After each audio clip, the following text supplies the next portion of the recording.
Today, you're going to learn multiple ways to make six figures your first year in real estate investing. Now, for many of you, you probably have a full-time job doing something else, but that will not stop you. You can make six figures your first year in real estate with it as a side hustle. So don't think you got to go quit your job right this moment in order for this to be successful. So in this video, I'm going to give you some mindset shifts that you'll have to make in order to be successful, and then I'm going to give you some tactical ways to go about making that first $100,000. If you're new to my channel, my name's Ryan Pineda. I'm a real estate investor and entrepreneur. I've flipped over 500 homes. We currently manage over 550 rental units. And I've started 7 businesses that are doing over $1 million a year in revenue. Now, before we go into the tactical side of things and how to actually go about making the $100,000, there are 2 things that we have to address before you ever get started. And those 2 things are time and money. Now look, no matter how much money you're currently making, time is the one asset that none of us can just have more of. We're all limited by the same 24 hours in the day. We all have different dreams and ambitions that we want to achieve. And so none of us will feel like we have enough time to accomplish everything we want to accomplish in life.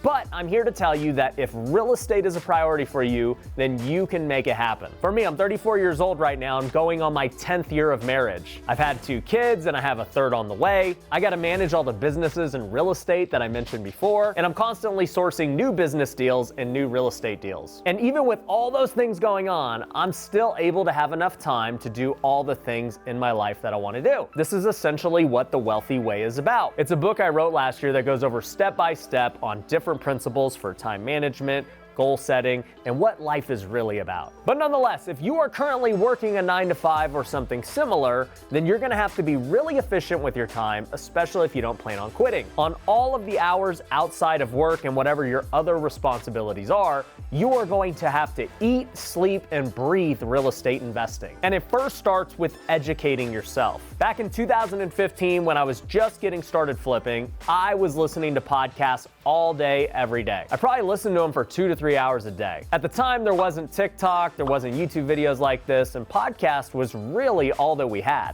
And even though that got me to a certain point, at the end of the day, I realized that what I was missing in my career was mentorship. Very few people figure out real estate investing on their own by just watching videos or reading about it. Most figure it out because they get a mentor who's already done it before, and they have that mentor walk them through step by step what is needed. If I had to guess, I would say that your chances of succeeding in real estate investing will go up by at least 100x if you have mentorship. Because the reality is, most people who watch videos like this don't ever end up doing anything. Those who find a mentor and a community are the ones who end up having way more success. And if you're looking for a coaching program where you're gonna get mentorship, you're gonna have an awesome community, you're gonna have amazing events, then we can help you at my company, Wealthy Investor. We've trained thousands of students nationwide on how to get their first deal and eventually scale their real estate investing business. If you wanna learn more about it, you can go to wealthyinvestor.com to book a call with my team today. Now, even if you don't want to go through my program, I still advise that you get some kind of mentorship, whether it's locally with somebody who's crushing it, or even if it's with some other guru. Point is, you're gonna have way more success the moment that you have a mentor versus trying to do this on your own. Now, once you have a foundation for education and you understand how real estate investing works,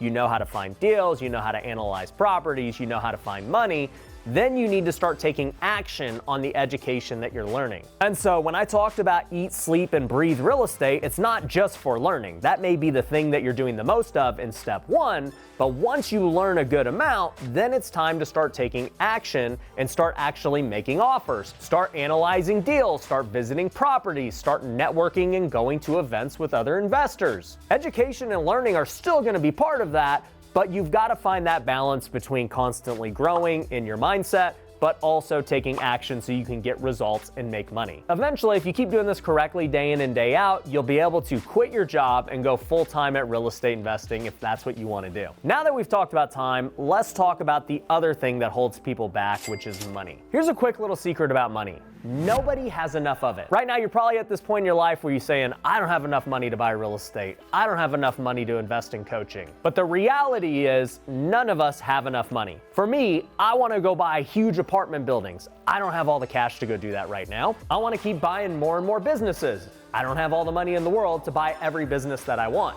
I don't have all the money in the world to start every business that I want. But what's really allowed me to scale and push my business forward and in turn grow my wealth is that I've gotten resourceful at finding money from different sources. When I did my very first house flip in 2015, I did it through maxing out my credit cards. At the time, I had $10,000 cash saved up, which I didn't believe was enough money. Knowing what I know now, I actually would have had enough money doing some other methods, which I'll talk about later on in this video. But nonetheless, part of my story is that I had to max out credit cards, and I ended up getting $50,000 from cash advances and balance transfers from both mine and my wife's credit cards. I then used that money for a down payment on a hard money loan, which allowed me to get into my very first deal. I ended up flipping that house within 2 months and I made $25,000. It was a life-changing experience. Literally, that one deal set us on a whole new course for my life, and now I get to sit here on YouTube and on stages and talk about it and help others do the same. But in the end, once you get into business and investing, you start realizing that debt is debt. For me, those credit cards were not a bad thing like Dave Ramsey might tell you. They were just simply a tool that I used to start my business and get that first deal. Credit cards are no different than getting a student loan, getting a business loan, getting a mortgage, or getting private money.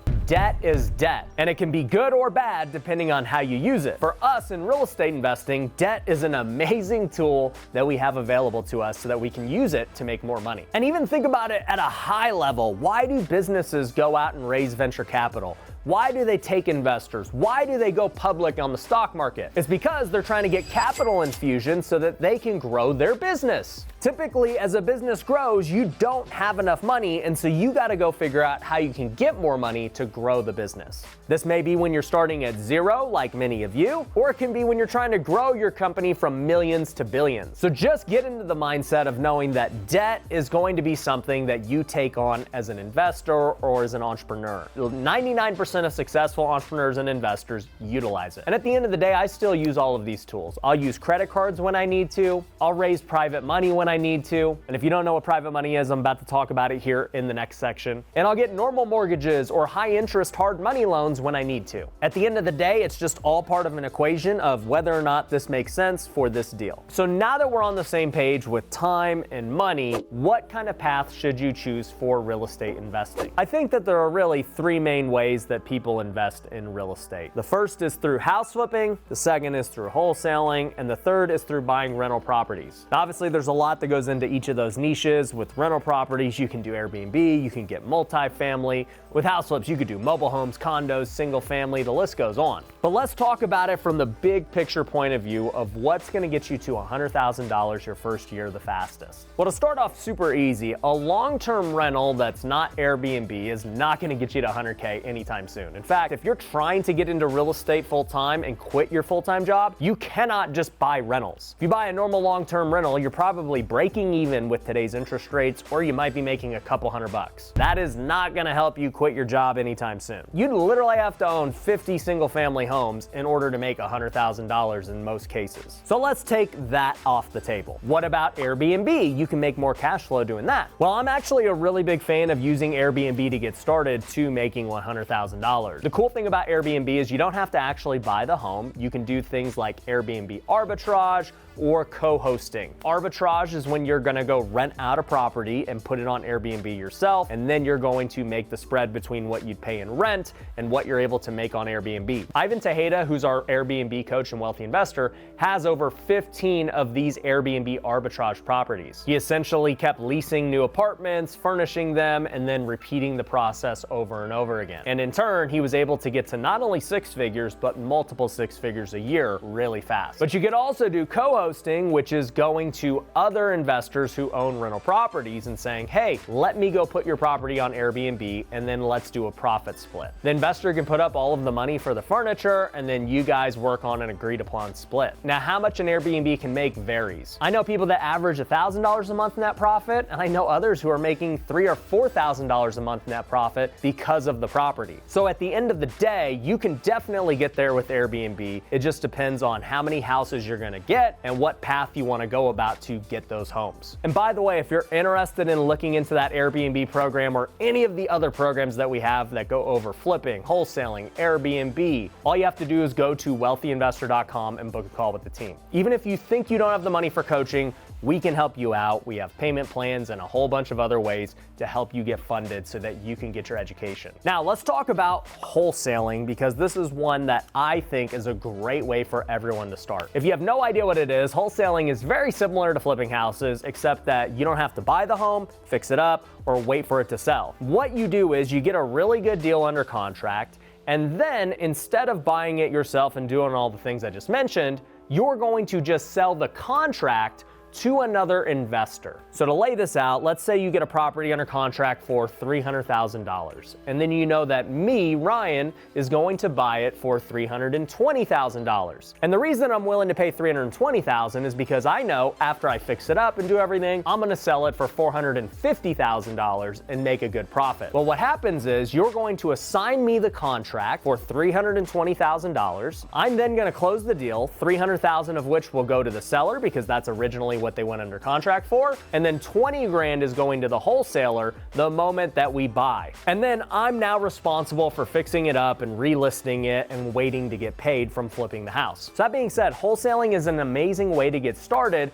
because not only do you not need any money, you don't need to fix things up, you don't need any of that, but you also get paid really fast. You could have $20,000 in your pocket in less than 30 days. And here's the thing, you might be thinking, where am I gonna find buyers? Where am I gonna find this? Finding buyers is the easiest part of this game. If you can find great deals, finding buyers is cake. I've actually done other YouTube videos on how to find buyers. I'll link to it down below, and I'll even put one up here on the card that you can click after this video if you want. But in this scenario of wholesaling, just think about it. All you have to do is get 5 deals at $20,000 per deal. This might seem crazy, but I'm telling you, we have averaged over $20,000 per wholesale. So it's not impossible to do, trust me. Now, the other way to go about it is the traditional method that we're talking about with flipping houses. Now, flipping houses may not be as quick of a payday as wholesaling, but you have a lot more opportunity for bigger profits and more deals. The reason is now I can go buy from that wholesaler and still make money. In the scenario I mentioned before, I might make $50,000 to $80,000 on that house flip. And so my margin is significantly higher. I just have to take a little bit more risk, and I gotta wait to get paid. But house flipping is an amazing way to go about it. That's how I got started in real estate investing. You could have a house flip that makes $30,000. You could have one that makes $100,000 on its own. Either way, you don't need to flip that many homes to make over $100,000 in your first year. And the cool thing about that is once you find a deal, house flipping doesn't really take a ton of your time, as long as you're not the one fixing up everything in the house, which is what we never teach. But you could totally flip a house on the side while you're working a full-time job. In fact, when I got started flipping houses in 2015, I was still playing professional baseball. And I ended up playing professional baseball until 2017. And when you think about this, I was out playing the sport at a high level. I wasn't in Las Vegas, my hometown. I was out in other cities working all day. Yet I still had a house flipping business in Vegas that was running and things were happening. And during those 3 years while I was playing, I flipped over 50 homes. You can totally make it happen working a full-time job while doing real estate investing. At the end of the day, the big key is learning to find great deals and find the money to go buy those deals, or find the money to sell those deals too. And if you want to learn how to find great deals, I actually just did a video about all the ways to go about finding deals, both free and paid. So just click right here if you want to learn how to find these great deals that lead to these big profits.